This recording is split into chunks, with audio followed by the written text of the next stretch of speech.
Hello दोस्तों, स्वागत है आपका अपने channel study for exam target पर। तो आज हम लोग आधुनिक भारत के इतिहास में गवर्नर जनरल, गवर्नर और वायसराय के पार्ट 2 को देखेंगे। इससे पहले अभी तक अगर आपने हमारे चैनल को सब्सक्राइब नहीं किया है तो उसे सब्सक्राइब कर बेल आइकन की घंटी बजा दे ताकि हमारे वीडियो की नोटिफिकेशन आपको लगातार मिलती रहे। तो ज़्यादा समय न लेते हुए चलिए चलते हैं अपने टॉपिक की तरफ और देखते हैं गवर्नर, गवर्नर जनरल और वायसराय के पार्ट 2 को। तो लॉर्ड विलियम बेंटिक ने जुलाई 1828 ईस्वी में गवर्नर जनरल का कार्यभार संभाला। उसने सती प्रथा, बालिका शिशुवध जैसी सामाजिक कुरीतियों को समाप्त करने के लिए प्रभावकारी प्रयत्न किया तथा देश में ठगी समाप्त कर शांति स्थापित किया। बेंटिक ने कोर्ट ऑफ डायरेक्टर्स के इच्छाओं के अनुसार भारतीय रियासतों के प्रति यथासंभव तटस्थता की नीति अपनाई, परंतु उसने इस नीति का अनुसरण छोड़कर 1831 ईस्वी में मैसूर तथा 1834 ईस्वी में कुर्ग एवं कछार को रियासतों को अपने प्रदेश में मिला लिया, क्योंकि वहां बहुत अधिक अव्यवस्था थी। विलियम बेंटिक 1828 से 1835 ईस्वी के शासनकाल के 7 वर्षों में पुरानी निरंतर युद्ध तथा संयोजन की नीति को तिलांजलि दे दी गई। भारत के इतिहास में विलियम बेंटिक का नाम सामाजिक तथा प्रशासनिक सुधार के लिए स्मरण किया जाता है। भारत के इतिहास में विलियम बेंटिक का नाम सामाजिक तथा प्रशासनिक सुधार के लिए स्मरण किया जाता है। 1833 के चार्टर एक्ट के द्वारा भारतीय प्रशासन को पूर्णतः केंद्रित करने के लिए बंगाल के गवर्नर जनरल को भारत का गवर्नर जनरल बना दिया गया। 1833 ईस्वी में लॉर्ड विलियम बेंटिक को भारत का प्रथम गवर्नर जनरल बनाया गया। लॉर्ड विलियम बेंटिक ने कैप्टन स्लीमैन को ठगों के विरुद्ध कार्रवाई करने के लिए नियुक्त किया था। उसने लगभग 1500 ठगों को बंदी बना लिया तथा कुछ को फांसी दी गई तथा कुछ को आजीवन निर्वासित कर दिया गया। 1837 ईस्वी के बाद संगठित रूप से ठगों का अंत हो गया। 1837 ईस्वी के बाद संगठित रूप से ठगों का अंत हो गया। 1889 ईस्वी की घोषणा द्वारा बंगाल में दासों का निर्यात बंद कर दिया गया।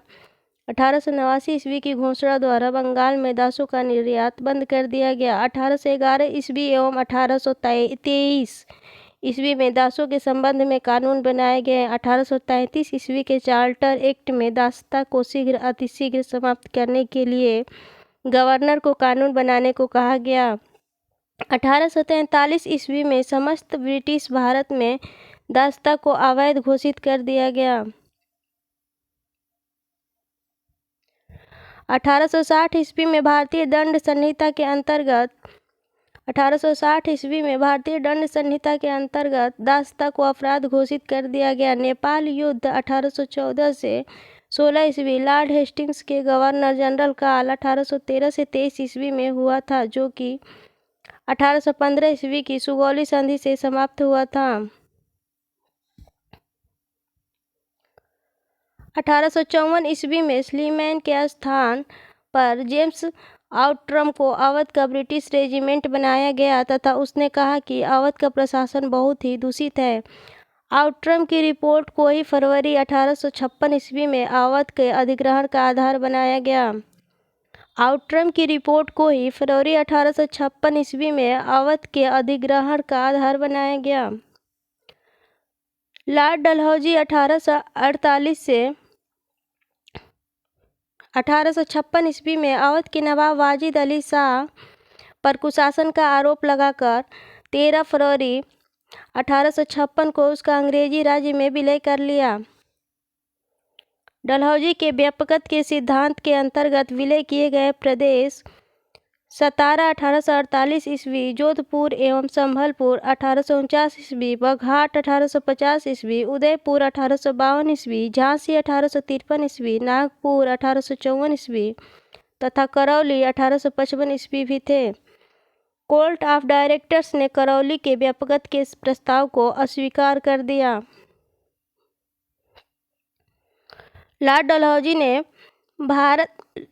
भारत में रेल निर्माण करने की दिशा में प्रथम प्रयास किया। प्रथम रेलवे लाइन 1853 ईस्वी में मुंबई से थाने के बीच डलहौजी के समय बिछाई गई। रेल यात्रा का प्रारंभ ग्रेट इंडियन पेनिनसुला रेलवे द्वारा किया गया था। भारत में रेलवे के विकास का मुख्य उद्देश्य कच्चे माल को देश के आंतरिक भागों से बंदरगाहों तक ले जाना था। इसका दूसरा उद्देश्य सेना को दूर दराज के क्षेत्रों तक पहुंचाना था, ताकि ब्रिटिश शासकों के प्रति होने वाले किसी भी विद्रोह को सरलता से कुचला जा सके। रेलवे का सर्वाधिक विस्तार 1900 ईस्वी के आसपास कर्जन के समय में हुआ। ब्रिटिश भारतीय राज्य क्षेत्र का अंतिम प्रमुख विस्तार डलहौजी के समय में हुआ था। डलहौजी से पूर्व सार्वजनिक निर्माण का कार्य एक सैनिक बोर्ड पर होता था। इसके कार्यकाल में पहली बार एक अलग सार्वजनिक निर्माण विभाग बनाया गया और सार्वजनिक निर्माण के कार्य के लिए बहुत सा धन व्यय किए जाने लगा। पब्लिक वर्क्स डिपार्टमेंट को 1845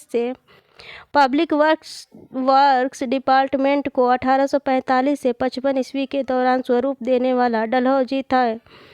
ईश्वर चंद्र विद्यासागर के अथक प्रयास के फलस्वरूप लॉर्ड कैनिंग के समय विधवा पुनर्विवाह अधिनियम 1856 ईश्वर चंद्र विद्यासागर के अथक प्रयास के फलस्वरूप लॉर्ड कैनिंग के समय विधवा पुनर्विवाह अधिनियम 1856 पारित हुआ। इस अधिनियम के तहत 15 ईस्वी के तहत विधवा विवाह को वैध मान लिया गया और उस विवाह से उत्पन्न हुए बालक वैध घोषित हुए।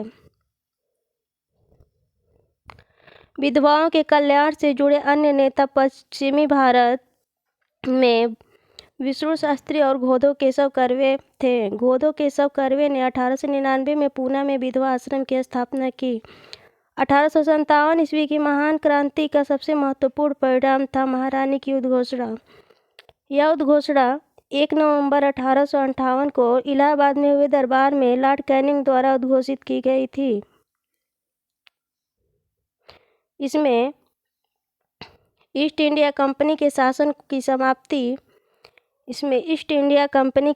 की समाप्ति और भारत के शासन को सीधे ब्रिटिश शाही राज के अंतर्गत लाए जाने की घोषणा की गई। बाकी के बचे हुए टॉपिक को हम पार्ट 3 में कवर करेंगे।